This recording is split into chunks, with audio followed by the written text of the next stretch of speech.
At 67 years old, Eleanor Vance believed that a marriage built on decades of quiet devotion and unconditional love was the most unshakable foundation a woman could stand on. After 40 years of pouring herself completely into a man, a household, and a life that had slowly, almost invisibly stopped feeling like her own, she walked into that attorney's office expecting nothing more than a legal formality, a final goodbye dressed in paperwork. But when the will was read aloud in that cold conference room, surrounded by stepchildren who had never once looked at her with anything resembling warmth, the silence that followed was the loudest thing Eleanor had ever heard.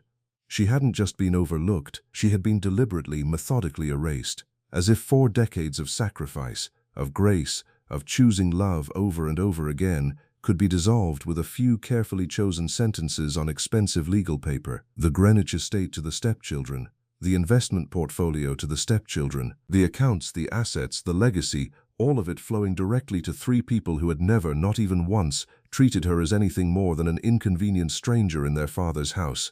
And Eleanor received a weathered brass key inside a brown envelope, a handwritten address for a property in a Vermont town she had never heard of, and the devastating public confirmation that the man she had loved with everything she had never truly considered her his equal. But what Brandon, Diane, and Trevor didn't understand, what their arrogance had made them too blind to see, was that Walter Vance had been playing a very long, very patient, very brilliant game, one that was only just now beginning to reveal itself. Before we jump back in, tell us where you're tuning in from, and if this story touches you, make sure you're subscribed, because tomorrow, I've saved something extra special for you. Eleanor Ann Vance had been 26 years old when she first walked into the offices of Vance & Holloway Architecture in the spring of 1983. Fresh out of a 2-year design program at a small community college in Hartford, Connecticut, she had landed a junior assistant position through a combination of genuine talent, an impressive portfolio of hand-drawn sketches, and the kind of quiet, composed determination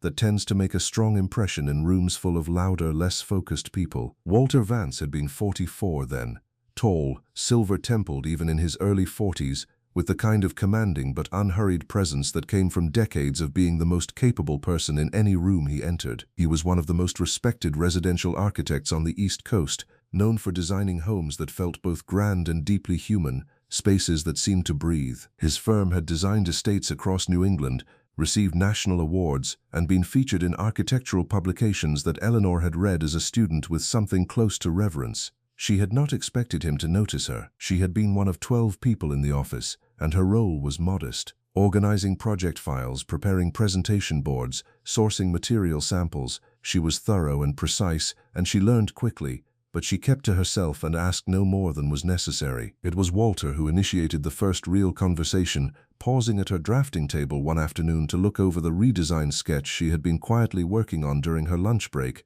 a personal project, not work-related, just something she had been turning over in her mind. He had stood there silently for almost a full minute before saying, simply, "This is very good, Eleanor. You understand space the way most people take years to learn."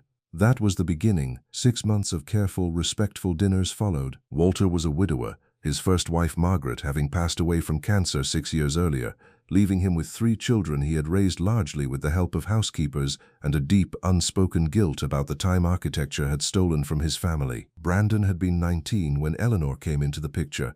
Diane had been 17. Trevor had been 14.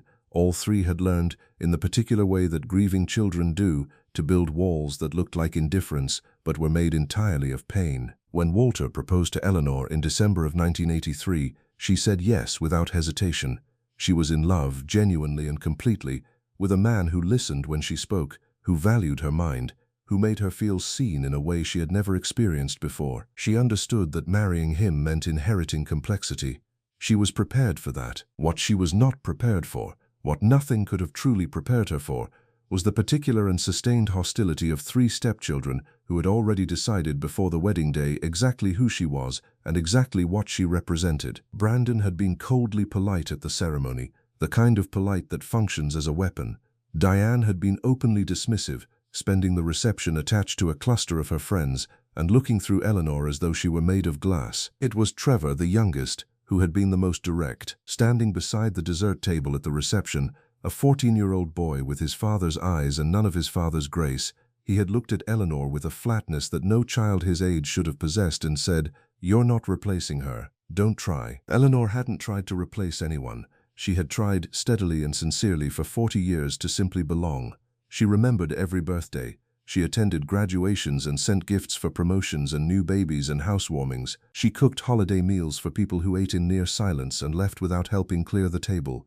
She kept the guest bedrooms exactly as they had always been, as though preserving some version of a childhood the three of them could return to whenever they needed it. She smiled through comments about her community college degree, about her lack of the right social pedigree, about the quietly circulating implication, never quite spoken aloud but always present, that she had somehow maneuvered her way into Walter's life rather than been genuinely chosen by him. Through all of it, she had chosen grace, because she loved Walter, and because she believed, with the particular faith of a woman who has decided to trust completely, that love and loyalty were currencies that never lost their value. She was about to learn, at 67 years old, just how catastrophically wrong she had been. There is a particular kind of exhaustion that doesn't show up on the body the way illness does. It doesn't announce itself with a fever or a wound or anything that can be pointed to and named.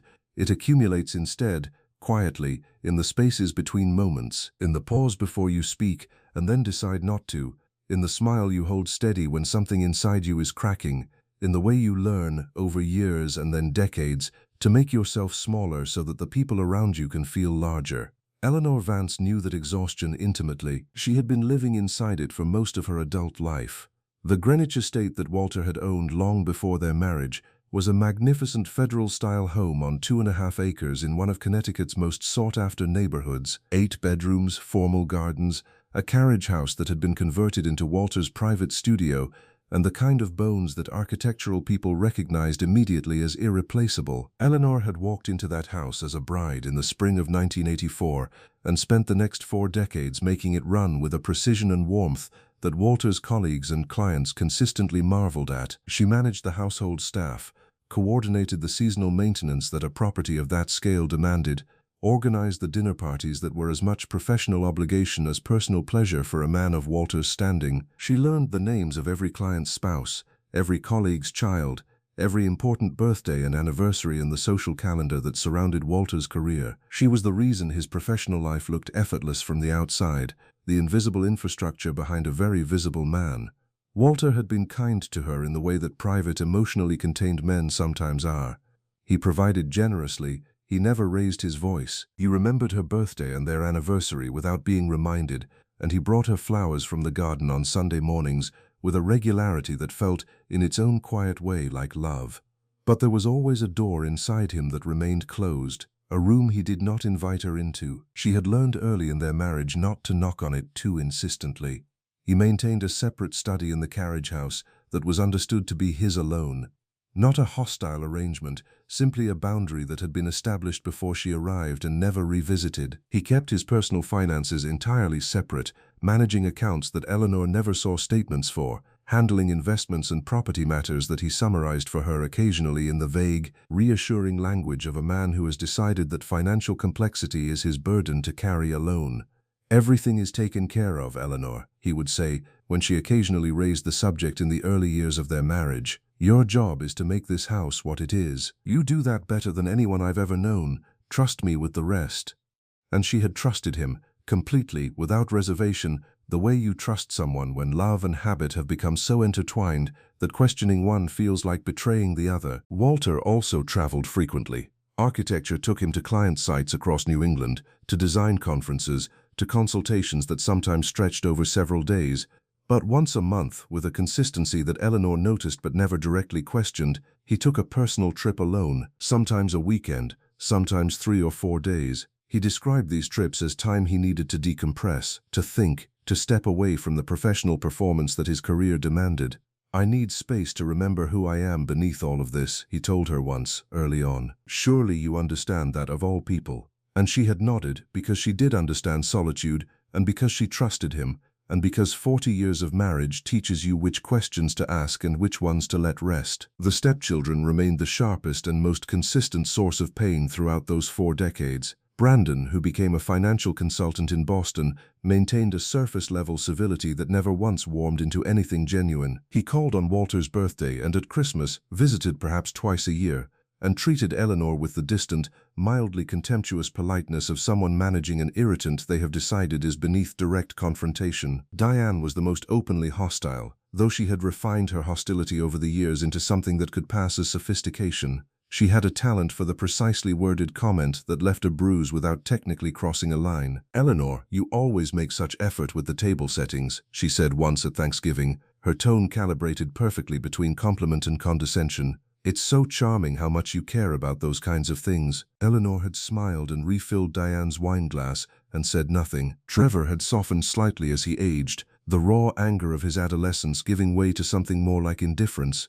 He was the only one who occasionally addressed Eleanor as though she were a full person rather than a fixture, but even he never went further than that. He never defended her, never acknowledged what she contributed, never pushed back when his siblings made their feelings clear. Through all of it, Eleanor had remained constant. She had shown up, again and again, for people who never once showed up for her. She had cooked the meals and hosted the holidays and kept the peace and swallowed the hurt because she loved Walter, and because she believed, right up until the very end, that love and loyalty were currencies that never lost their value. She was about to discover, in the most devastating way imaginable, exactly what those currencies had purchased her. Walter Vance died on a Wednesday morning in early October, 3 weeks before what would have been his 85th birthday. Eleanor found him when she brought his morning coffee at 7, a ritual they had maintained without interruption for the entirety of their marriage. She had ground the beans herself, the dark roast he had always preferred, and carried the cup up the wide staircase of the Greenwich estate the way she had done 10,000 times before, not thinking about it, the way you stop thinking about the things that have become as natural as breathing. He was still in bed, his expression entirely peaceful, one hand resting open on top of the blanket as though he had simply decided, at some point in the night, to let go. The doctor who came confirmed it within the hour. A massive cardiac event, instantaneous, no suffering. He would not have known it was happening. Eleanor stood at the foot of the bed for a long time after the doctor left, holding the coffee cup she had never set down, the steam long since gone, the coffee cold. She waited for the grief to arrive in the form she expected it, the collapse, the tears, the overwhelming wave of loss. What came instead was something harder to name, a vast, suspended stillness, as though the world had paused mid-breath and was waiting to see what she would do next. The shock was there, certainly. Beneath the shock, something else moved, something she couldn't quite look at directly, a question she wasn't ready to ask herself about what exactly she had lost, and what, if anything, she had been holding on to all these years. She called Brandon first, as she knew Walter would have wanted, then Diane, then Trevor. Each conversation was brief and practical. They would come immediately, they said. They would handle arrangements, they said. Their voices carried the particular compressed urgency of people who have been waiting for news without admitting it, even to themselves. Preparing and narrating this story took us a lot of time, so if you are enjoying it, subscribe to our channel. It means a lot to us. Now back to the story. The funeral was held 6 days later at a historic Episcopal church in downtown Greenwich that Walter had attended since childhood. It was, by any measure, an enormous event. Walter Vance had spent over 50 years reshaping the architectural landscape of New England, and the people who came to honor him reflected the full breadth of that legacy. Clients who had commissioned landmark homes, fellow architects who had competed with him and respected him in equal measure, university colleagues, former students, civic figures, society families whose children had grown up in houses Walter had designed. The church held 400 people, and it was standing room only. Brandon, Diane, and Trevor occupied the front pew with their spouses and children, arranged with the careful deliberateness of people who understand that grief is also, in part, a public performance. They were dressed impeccably. Their expressions carried the right balance of dignified sorrow and composed strength. They received condolences with the practiced grace of people who had always been comfortable being the center of a room.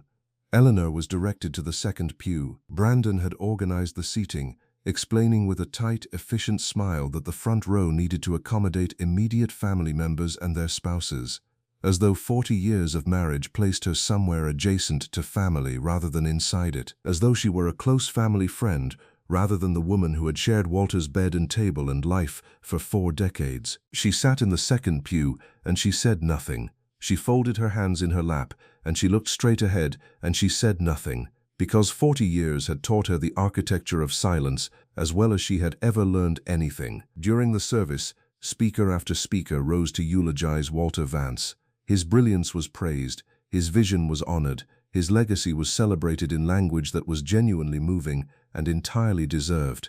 Colleagues spoke about his integrity. Former students described how he had shaped their entire understanding of what architecture could be. A retired judge spoke about the charitable work Walter had done quietly and without fanfare over the decades, funding scholarships and community projects that most people in that church had known nothing about.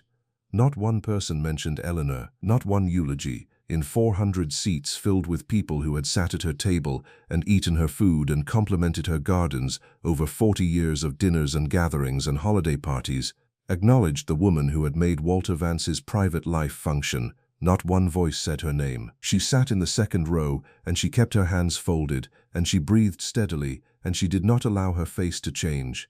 At the reception afterward, held at the Greenwich Country Club, where Walter had been a member for 30 years, Eleanor moved through the room accepting condolences from people who looked faintly uncomfortable, offering them, as though they too had noticed the seating arrangement and were uncertain how to calibrate their sympathy. At one point, standing near the windows overlooking the immaculate grounds, she overheard Diane speaking to a cluster of her friends in a low voice that carried further than Diane apparently realized. "It's just so impossibly hard," Diane was saying, her eyes entirely dry behind the grief she was performing.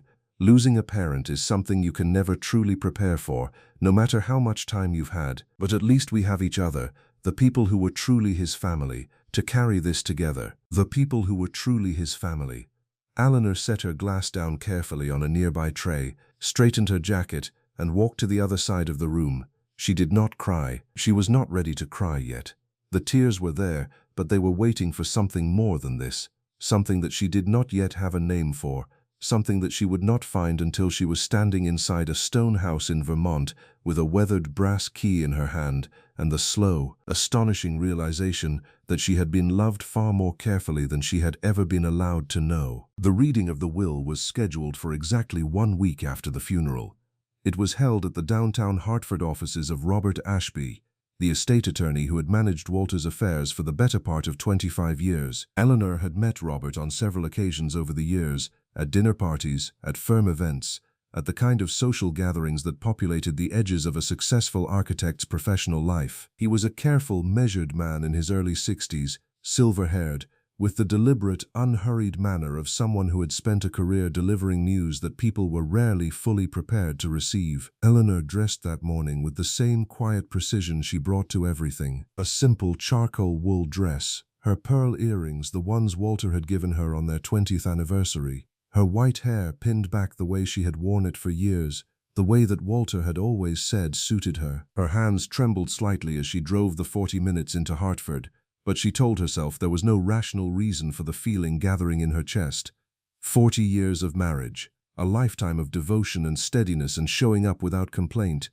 Surely Walter had provided for her. Surely, after everything, she would be taken care of.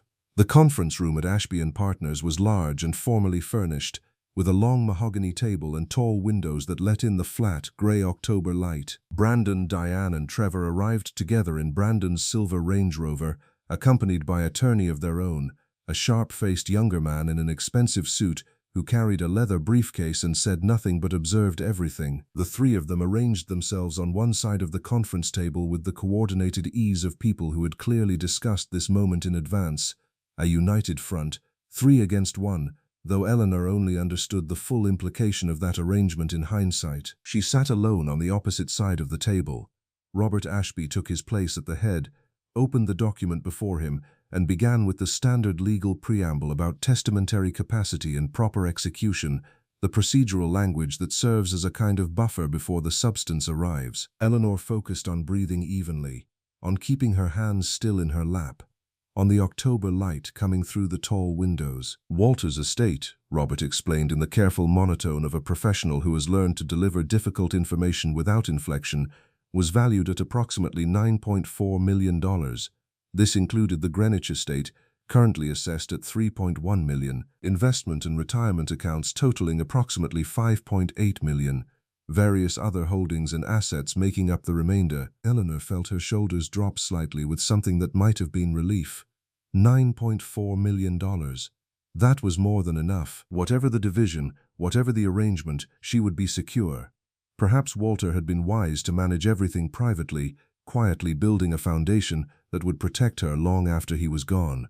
Robert's voice continued, careful and steady. The Greenwich estate, he said, was left in its entirety to Walter's children from his first marriage, Brandon Vance, Diane Vance Hollister, and Trevor Vance, to be divided equally or sold with proceeds distributed 3 ways as they determined appropriate. Cold threads of something that felt like dread began moving through Eleanor's chest.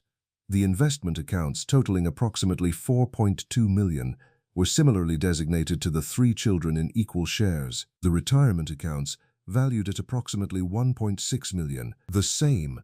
The remaining holdings, the same. Eleanor's voice came out barely above a whisper. Robert, what did Walter leave for me?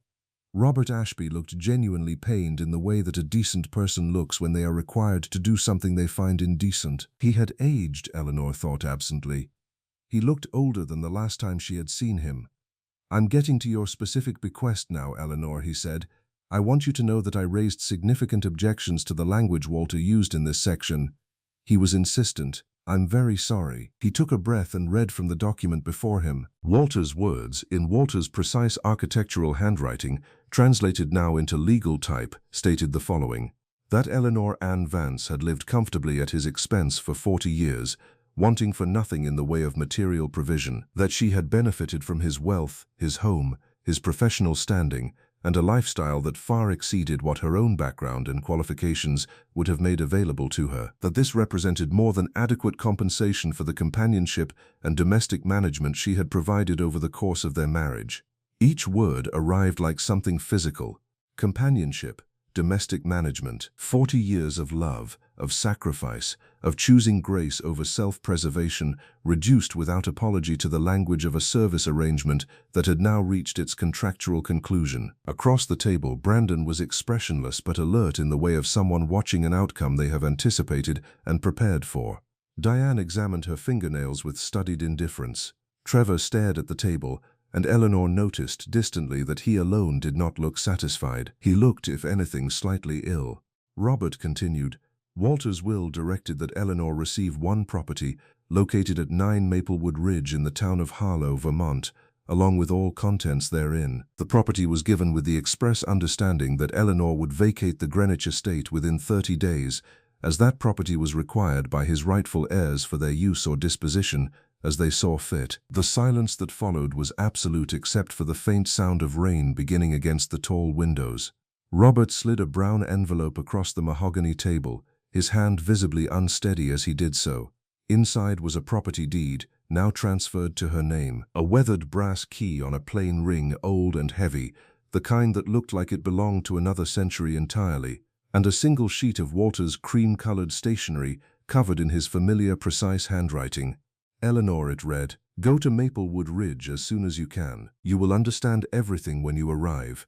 I could not tell you before. They were always watching, always listening, always searching for reasons to challenge anything I tried to protect. Trust me one final time, my darling. All my love, always.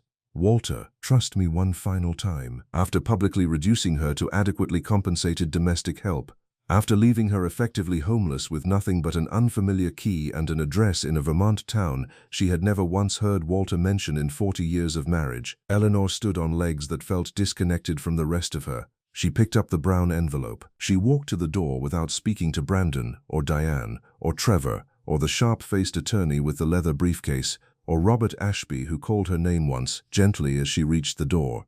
Eleanor, please call me if you need anything. I mean that sincerely. She nodded without turning around and walked out into the corridor, and then through the lobby, and then out into the October rain, and she sat in her car in the parking garage for a very long time before she was able to start the engine and drive away. The 30 days that followed were a precise and unhurried education in what entitlement looks like when it no longer needs to pretend. Brandon, Diane, and Trevor had spent 4 decades maintaining a thin veneer of civility, the kind that exists not out of genuine decency, but out of strategic calculation, because Walter was alive and watching and still held the keys to everything they believed they deserved.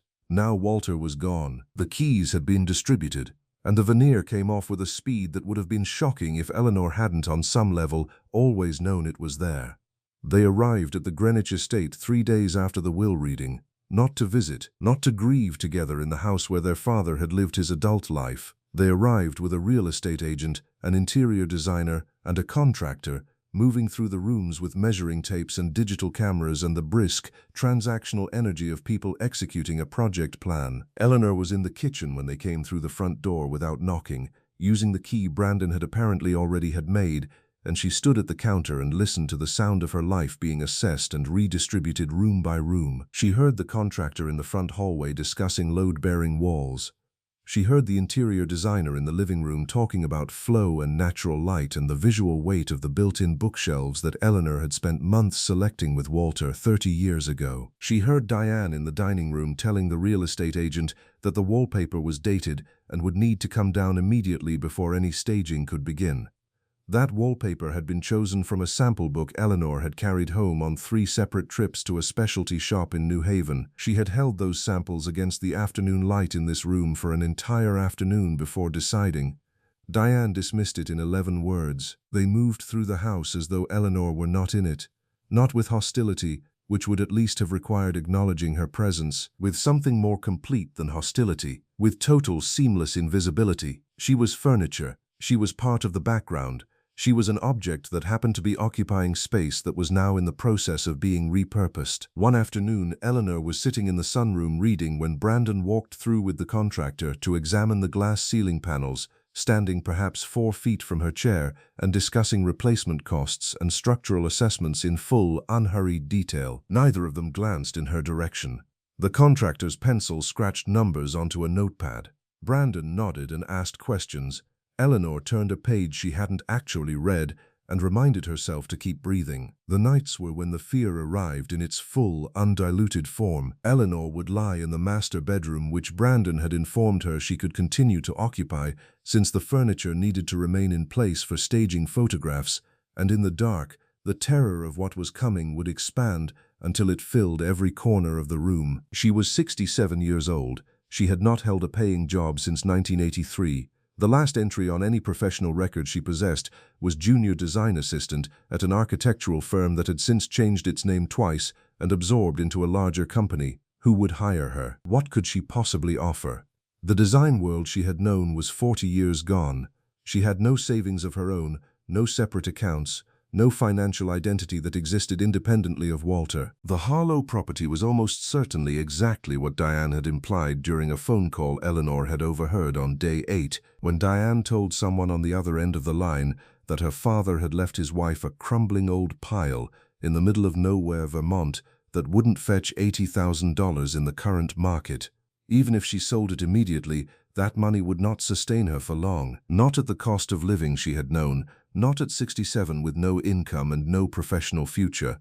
The arithmetic was terrifying no matter how she arranged it. On day 19, Eleanor was washing dishes after dinner when she heard Brandon and Diane talking in the adjoining room. They either didn't realize she could hear them or had stopped caring about the distinction. "I still can't believe he left her anything at all," Diane was saying, her voice carrying the relaxed, unguarded quality it only ever had when she thought the right audience was listening. After everything he provided for her all those years, the woman was a secretary, Brandon. She was his secretary. "She was his wife for 40 years, Brandon replied, though his tone made clear this was an observation rather than a defense. "A wife he kept extremely well," Diane said. "That house, those clothes, that life. She should be grateful she's walking away with anything. Most women her age with no qualifications and no family end up entirely dependent on the state. At least she'll have a little something to sell in Vermont, enough to keep her out of a shelter for a few years anyway." There was a pause, and then laughter, easy and untroubled, the laughter of people who have never once had to calculate whether they would be able to afford to eat. Eleanor stood at the sink with soapy water going cold around her hands, and she held the edge of the counter and she did not move for a very long time. On the morning of day 30, Eleanor rose before dawn. She walked through every room of the Greenwich estate one final time, slowly and deliberately, the way you move through a place when you are committing it to memory rather than saying goodbye to it. She felt less than she had expected to feel. The formal dining room where she had hosted hundreds of dinners was just a room. The garden was the only place that hurt, standing among the roses she had planted that first hopeful spring, the structured beds she had designed to carry color from April through November, knowing that within weeks they would be torn out by landscapers who would never know the woman who had spent 20 years making them bloom. At 9 o'clock, Trevor arrived alone. Without Brandon or Diane, he stood in the front hallway while Eleanor brought the last of her boxes to the car, and for a moment he looked like he wanted to say something, the words visible somewhere behind his eyes, unformed and retreating. He didn't say them. He stepped aside to let her pass. Eleanor paused at the door, the brown envelope on top of the last box, the weathered brass key pressing through the paper. "I hope it was worth it, Trevor," she said quietly. "I genuinely do." She got in her car and drove north toward Vermont and whatever was waiting for her at 9 Maplewood Ridge, and she did not look in the rearview mirror once. Eleanor had driven through Vermont before, on the edges of trips that had always been Walter's trips, his client visits, his conference weekends, his architectural pilgrimages to historic properties that he wanted to study firsthand. She had sat in the passenger seat on those occasions and watched the landscape move past the window with the appreciative but uncommitted attention of someone experiencing a place that belongs to someone else's purpose. Vermont had always been Walter's backdrop. She had never had a reason to arrive there on her own terms.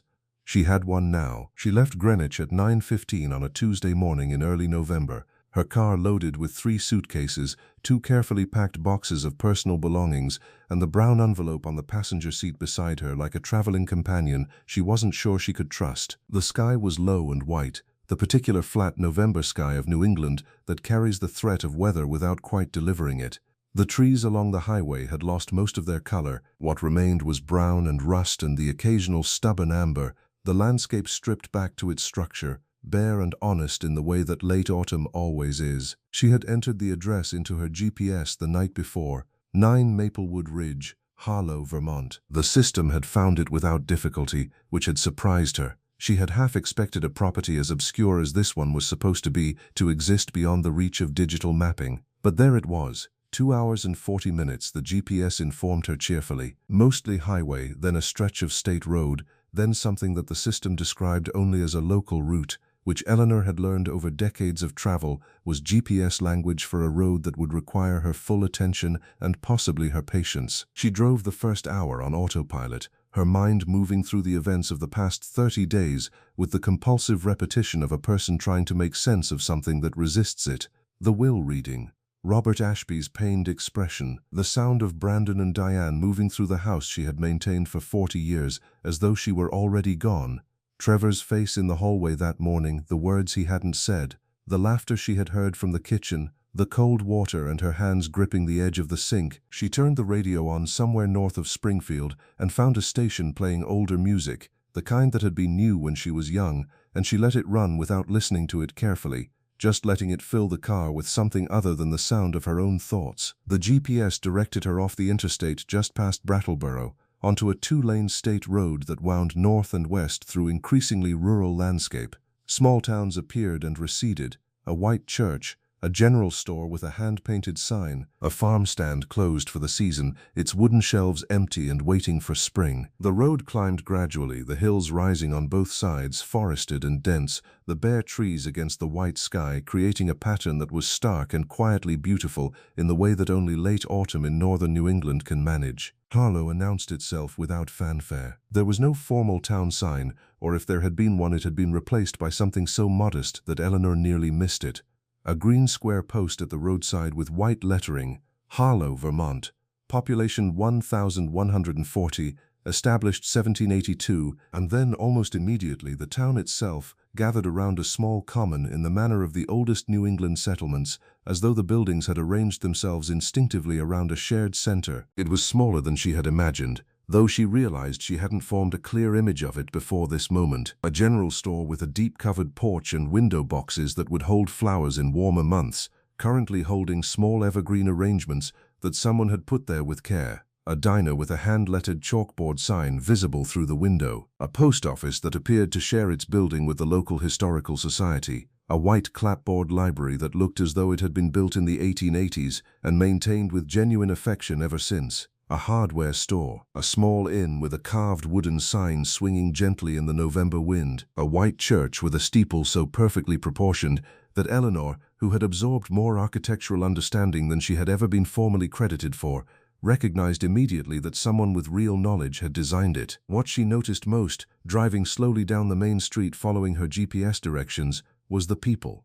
It was a Tuesday morning in early November, not a time or season that typically brought people to the sidewalks of a small Vermont town, and yet there were people out. An older man sweeping the porch of the general store who paused his work to watch her car pass with an expression that she couldn't immediately categorize. A woman in a green wool coat outside the diner who turned from whatever she had been doing to look, not with curiosity exactly, but with something closer to recognition. A young woman through the library window who looked up from her desk as Eleanor's car moved past. It was the quality of the attention that was unusual. Not the staring of a small town watching an unfamiliar vehicle, something more specific than that, something that felt, impossibly, like people who had been expecting her. Her GPS directed her left off the main street onto a road called Maplewood Lane, which was paved for the first quarter-mile before transitioning to packed gravel, and then, as the trees thickened on both sides, to a dirt track rutted with old tire marks and softened at the edges by fallen leaves. Ancient maple trees lined both sides, their trunks wider than Eleanor could have wrapped her arms around, their bare branches interlocking overhead to form a canopy that filtered the pale November light into something almost luminous. She drove slowly, the car rocking gently over the uneven ground, the trees pressing closer, the world outside the windshield becoming quieter and more complete. After what felt like half a mile but was probably less, her GPS announced in its unhurried mechanical voice that she had arrived at her destination. Eleanor stopped the car. She sat for a long moment with her hands still on the wheel and her eyes straight ahead and her heart doing something complicated in her chest. Then she made herself look up. What she saw made her breath leave her body entirely. The property was nothing like what Diane had described. Nothing like the crumbling, worthless pile in the middle of nowhere that had been dismissed with a laugh over the phone. Nothing like the apologetic consolation prize that Robert Ashby's expression had implied when he slid the brown envelope across the mahogany table. Nothing like anything Eleanor had prepared herself for during 2 hours and 40 minutes of anxious driving through the grey November landscape. The house sat in a wide clearing ringed by those enormous maple trees, which even stripped of their leaves in November had a grandeur that felt almost ceremonial, as though they had been standing in precisely this arrangement for centuries specifically to shelter what they surrounded. The structure itself was built from pale fieldstone, the kind quarried from Vermont hillsides in the early 1800s, mortared with extraordinary care, and darkened now to a soft silver gray that made it look as though it had grown from the landscape rather than been constructed on top of it.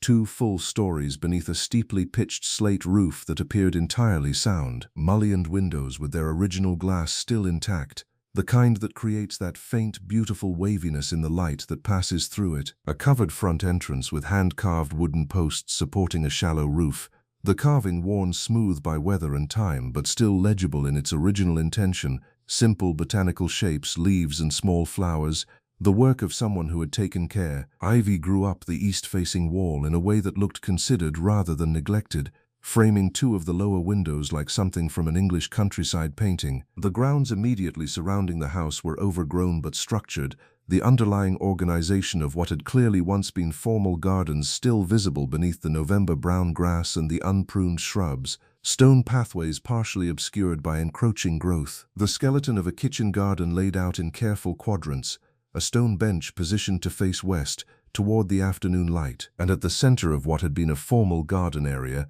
a stone fountain, dry and silent now in November, but elegant in its proportions, its basin still clean, its carved central column intact. It was wild in the way that beloved things become wild when they are left alone for seasons at a time, not abandoned, resting, waiting.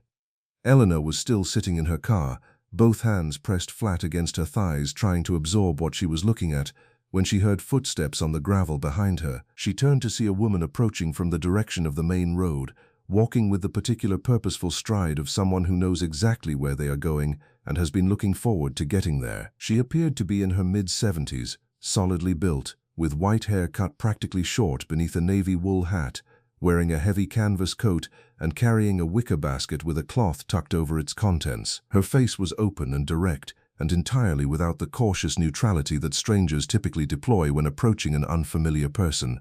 Eleanor got out of the car on legs that felt slightly unreliable. "You're Eleanor," the woman said, stopping a few feet away.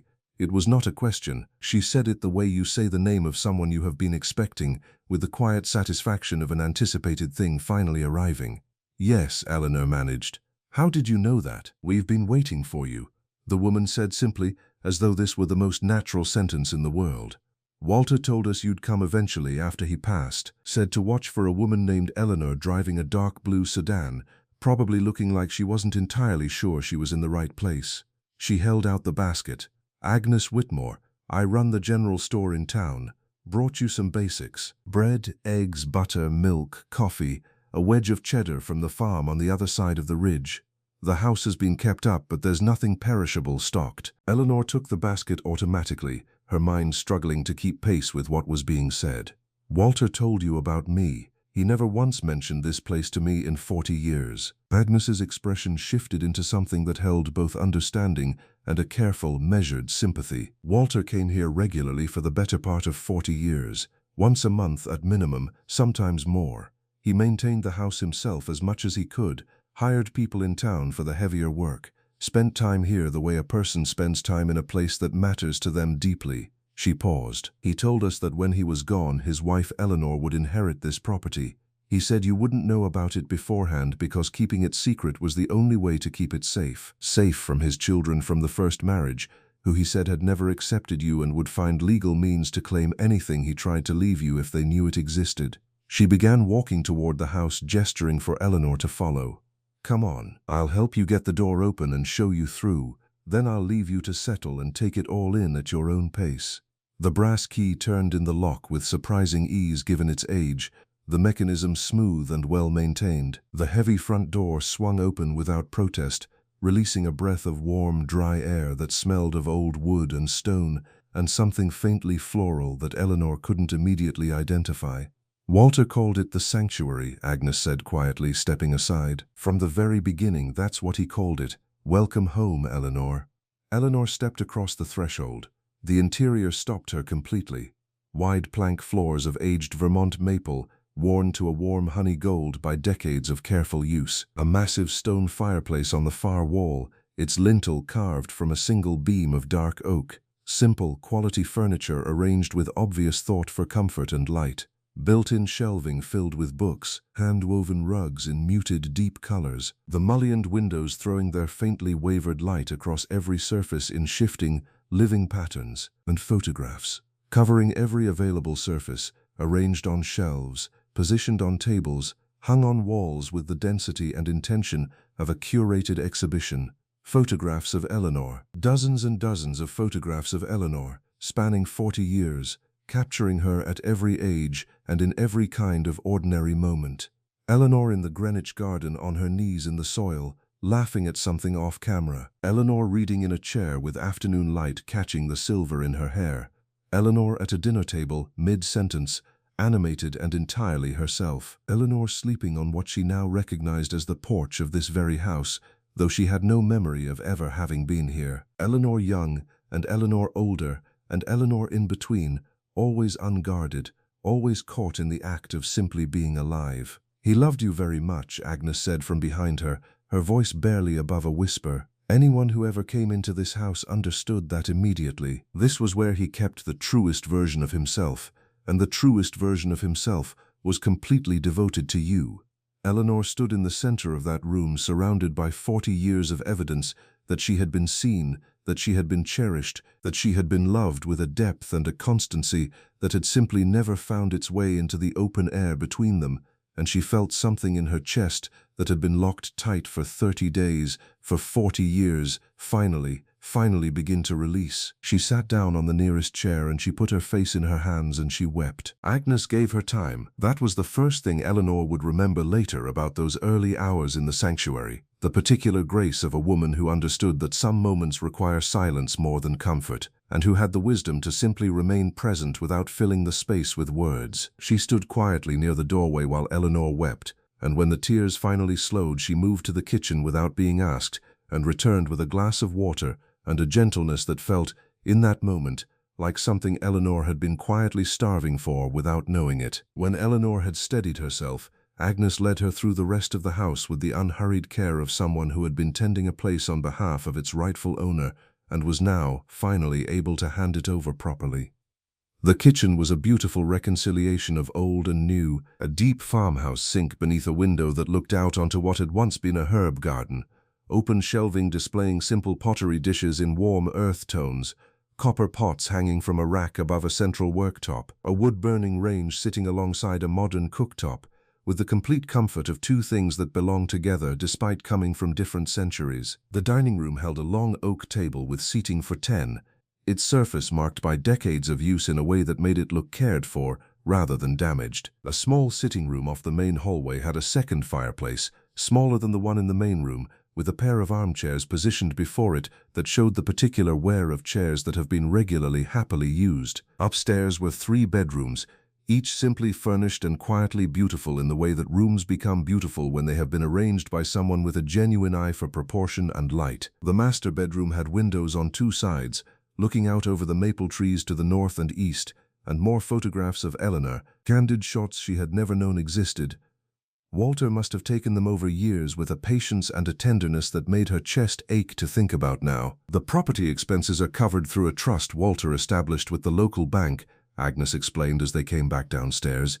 Utilities, taxes, insurance, maintenance and repairs, all of it funded for the next 50 years. He set it up decades ago and added to it regularly. You will never need to worry about the cost of this place. Eleanor stopped at the bottom of the staircase. Why didn't he just tell me? Agnes, why keep this hidden for 40 years? Why let me sit in that conference room and believe I had been left with nothing? Agnes was quiet for a moment, choosing her words with care. Because of them, she said finally. His children.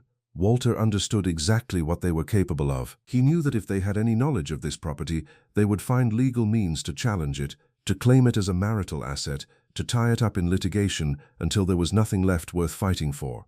The only way to protect it completely was to make it invisible, to give them exactly what they were watching for so they wouldn't look for anything else. She moved toward the hallway and stopped before a door set beneath the main staircase, low and plain, easy to overlook. But there is one more thing you need to see. The most important thing. She opened the door to reveal a small study, perhaps 10 feet by 12, windowless and lined on 3 walls from floor to ceiling with built-in shelving. The shelves held not books but files, dozens of them, arranged in labeled binders and document boxes in Walter's unmistakable precise handwriting, organized with the methodical thoroughness of a man who had spent 50 years in a profession where documentation was everything. The 4th wall held a beautiful antique desk in dark walnut, a green-shaded lamp, a leather chair worn to the shape of someone who had spent a great deal of time sitting in it thinking. And in the center of the desk, placed with the deliberateness of something that has been waiting a very long time to be found, was a thick cream-colored envelope. Eleanor Vance was written across it in Walter's hand. Agnes stepped back. "I'll wait in the kitchen," she said quietly. Eleanor sat in Walter's chair and broke the wax seal with hands that trembled and pulled out 7 pages of cream stationery covered in his careful architectural handwriting, every letter formed with the precision of a man who believed that how you wrote something was an expression of how much it mattered. "My dearest Eleanor," it began. "If you are reading this, I am gone and you have found the sanctuary. I am profoundly, desperately sorry it had to happen this way." She read slowly. Walter explained everything. The property had belonged to his uncle, a quiet Vermont historian named George Ashby, who had lived simply and died in the summer of 1984, leaving Walter this house and land with a single handwritten instruction: protect this place for someone you love beyond all reasonable measure. It deserves to hold love, not calculation. Walter had been coming here ever since. Every monthly trip, every long weekend described as decompression or client work or time alone to think, had been time spent here, maintaining the house, tending the property, sitting in this chair in this study thinking about Eleanor and building, brick by careful brick, the fortress he intended to leave her. He had written the language of the will deliberately, he explained, with calculation and cold precision, because he knew Brandon, Diane and Trevor would examine every word looking for grounds to challenge anything directed toward her.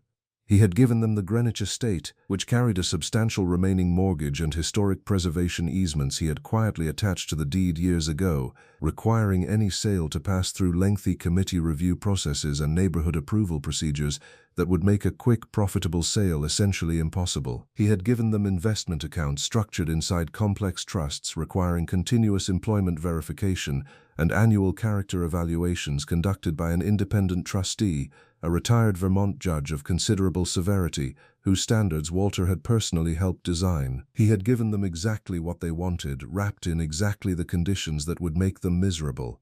And to Eleanor he had given this.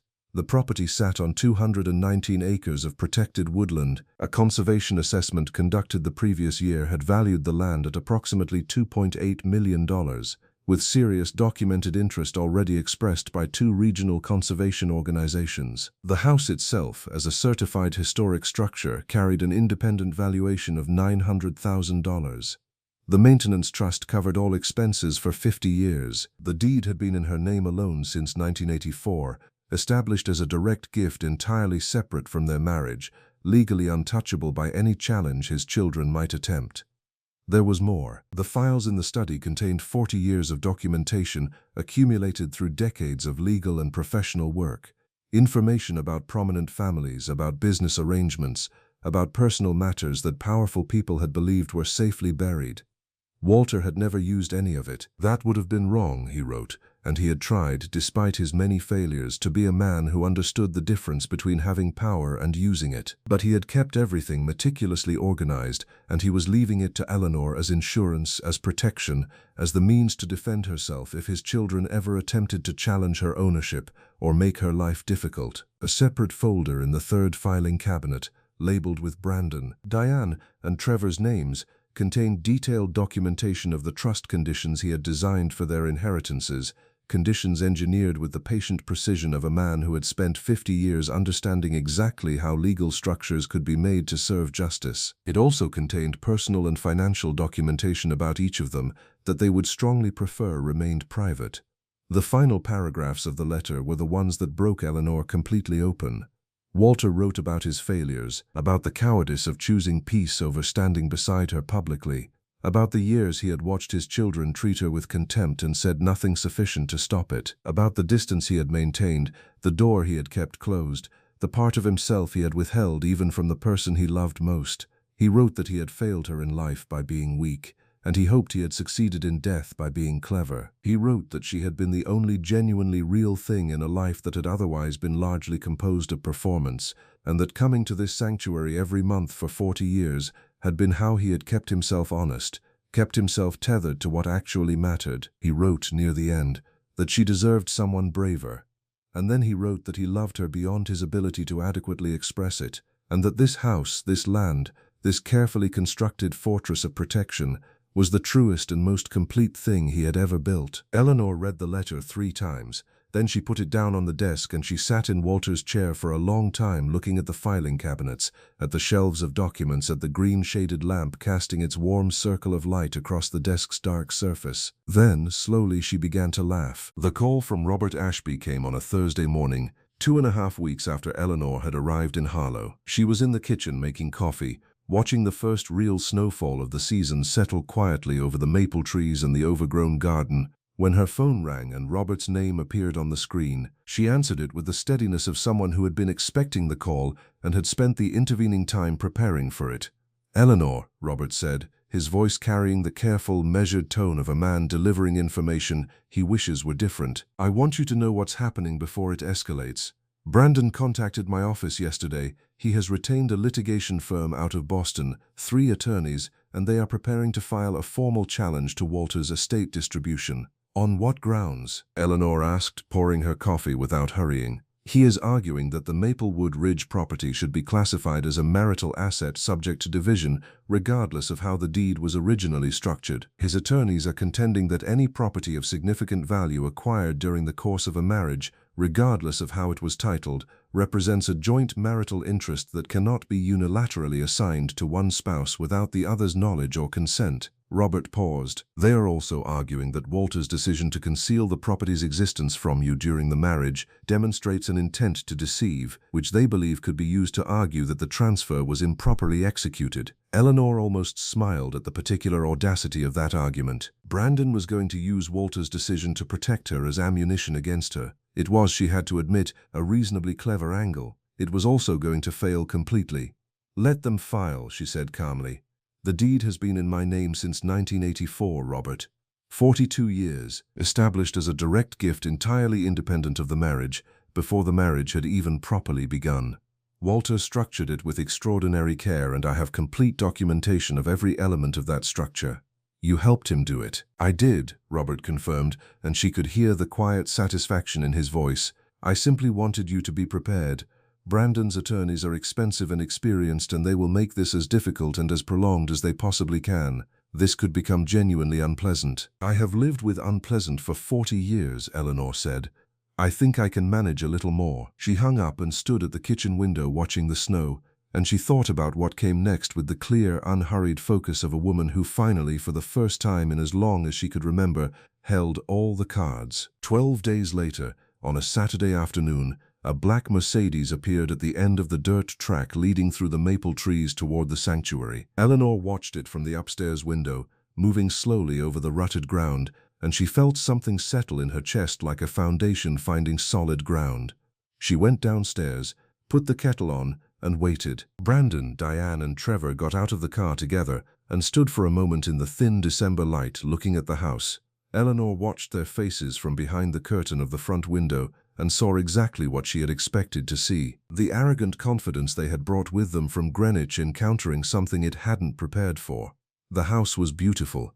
The property was clearly substantial. The evidence in front of them bore no resemblance to the worthless, crumbling pile they had dismissed from a distance, and the recalculation happening behind their eyes was visible even from where Eleanor stood.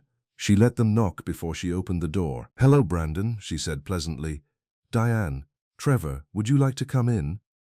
She led them to the main sitting room and served tea in the beautiful pottery cups she had found in the kitchen, moving with the unhurried grace of a woman entirely at home in her own space. She had arranged the room deliberately before their arrival, ensuring that the photographs of herself on every wall were fully visible, the evidence of Walter's devotion unavoidable, inescapable, impossible to dismiss or minimize. She watched their eyes move across those photographs, and she said nothing, letting the room do its work. Brandon cleared his throat. "Peggy, we've come to discuss the situation regarding the property." "Eleanor," she said pleasantly. He blinked. "I'm sorry?" "My name is Eleanor. It has been Eleanor for 67 years. You've had 40 of them to learn it." She took a calm sip of her tea. "What situation did you want to discuss?" The slight flush that moved across Brandon's face was deeply satisfying. He recovered quickly, the way that people trained in financial negotiation recover from small discomforts. "We believe there has been a fundamental misunderstanding about the legal status of this property. Our attorneys have advised us that there are strong grounds to classify it as a marital asset subject to equal division among all of Father's heirs." "Your attorneys are wrong," Eleanor said simply. "This property has been deeded exclusively in my name since April of 1984. It was established as a direct personal gift, entirely independent of the marriage, with full legal documentation that has been held by Robert Ashby's office for 42 years. I have every document here. I have the original deed, the trust instruments, the establishment records, the complete legal history of this property going back to the moment Walter's uncle left it to him." She set her cup down with quiet precision. "You are welcome to take me to court. I welcome the opportunity to present that documentation before a judge." Diane's eyes had been moving around the room during this exchange, taking in the photographs, the quality of the furnishings, the evident value of what surrounded them. Now she leaned forward with the particular sharpness she deployed when she believed she had identified a vulnerability. "This property is worth considerably more than anyone realized when the will was written. Father clearly undervalued it deliberately to minimize what we received. That alone gives us legal standing to challenge the entire distribution." "Your father valued this property with complete accuracy," Eleanor said, "and he structured your inheritances with equal accuracy." She stood and walked to the study, returning with the thick folder she had prepared and setting it on the low table between them with the measured deliberateness of someone laying down a final hand. "This folder contains detailed documentation of the trust conditions governing your inheritances, the conditions you are going to discover very shortly when you attempt to access the accounts you believe you won." She paused, letting that land. "It also contains documentation of various personal and financial matters relating to each of you individually. Business dealings, financial arrangements, accounting practices. Your father spent 50 years as one of New England's most respected architects, and he documented everything he encountered with extraordinary thoroughness. He never used any of it. He was a better person than the situation perhaps required, but he left it all to me, with explicit written instruction that I was to use it if I ever needed to protect myself." The room was very quiet. Outside the windows, snow was beginning again, falling softly and steadily through the bare maple branches. Brandon's face had gone the color of old paper. Diane was completely still in a way that Eleanor had never seen her be still before. Trevor was looking at his hands. "Here is my offer," Eleanor said, and her voice was steady and clear and carried no anger, no bitterness, no trembling residue of the 40 years she had spent being invisible in rooms where people like these three had all the power. "It is the only offer I will make, and it will not be renegotiated. Walk away, accept the will exactly as it was written. Return to your lives with your complicated trusts and your historic estate and all its expensive legal encumbrances. Leave me in peace in my sanctuary. We never need to speak to each other or see each other again. I bear you no ill will. I genuinely mean that." She picked up the folder from the table and held it with both hands. "But if you challenge me in any court, in any jurisdiction, through any legal mechanism, I will release every document in this folder to every relevant authority and every relevant publication that might find it interesting. Your reputations, your professional standings, your carefully constructed public images, all of it gone." She set the folder back down. "Your father gave you a choice disguised as an inheritance. I am giving you a choice disguised as a warning. I suggest you make the right one." The antique clock on the mantel ticked steadily through the silence that followed. Brandon looked at Diane. Diane looked at Brandon. Something passed between them, wordless and conclusive. Trevor was still looking at his hands, and Eleanor noticed, with a clarity she hadn't expected, that he was the only one of the three who looked not angry or calculating, but simply ashamed. "We'll be in touch through our attorneys," Brandon said finally, his voice stripped of its earlier confidence, something careful and retreating in its place. "No," Eleanor said pleasantly, "you won't. We're done here." She stood and walked to the front door and held it open. The cold December air came in clean and sharp and entirely clarifying. One by one, without another word, they filed past her and out into the snow. She watched the black Mercedes navigate the dirt track back through the maple trees until its taillights disappeared. Then she closed the door, leaned her back against it, and let out a breath that felt like it had been held for 40 years. The legal challenge was formally withdrawn 11 days later. Robert Ashby called to confirm it on a Wednesday morning in mid-December, his voice carrying the warm, unhurried satisfaction of a man who had watched justice arrive at precisely the address it was always meant to find. Brandon's Boston attorneys had filed the withdrawal without explanation or accompanying communication, no letter, no phone call, no acknowledgement of any kind from Brandon, Diane, or Trevor themselves. They simply, quietly disappeared from Eleanor's life with the completeness of people who have calculated the cost of continuing and decided it is too high. Robert also informed her, with considerably less satisfaction, that the siblings had begun discovering the true nature of their inheritances. The Greenwich estate had been listed immediately as planned, and the market response had been encouraging right up until the moment the historic preservation easements attached to the deed became apparent to potential buyers and their attorneys. The listing had been quietly withdrawn pending legal review. The substantial mortgage Walter had taken out against the property 2 years prior had surfaced shortly afterward, representing a financial obligation the three of them were now jointly responsible for regardless of whether the house sold. Brandon had called Robert's office twice in 1 week, his voice carrying an edge that Robert described, with careful professional neutrality, as somewhat strained. The trust conditions governing their investment accounts had proven to be exactly as restrictive and exactly as cleverly designed as Walter's letter had promised. Stephen's continuous employment verification requirement had immediately become complicated by the fact that he had been operating as a largely independent consultant for the past several years,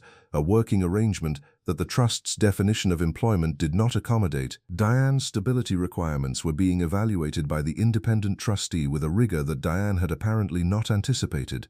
Trevor's business management trust had already generated one formal notice of non-compliance. Walter had given his children exactly what they wanted in precisely the form most likely to make them wish they had wanted something else entirely. Eleanor listened to all of this from her kitchen, looking out at the December garden through the farmhouse window, and she felt no particular triumph. What she felt was quieter and more complete than triumph. She felt free.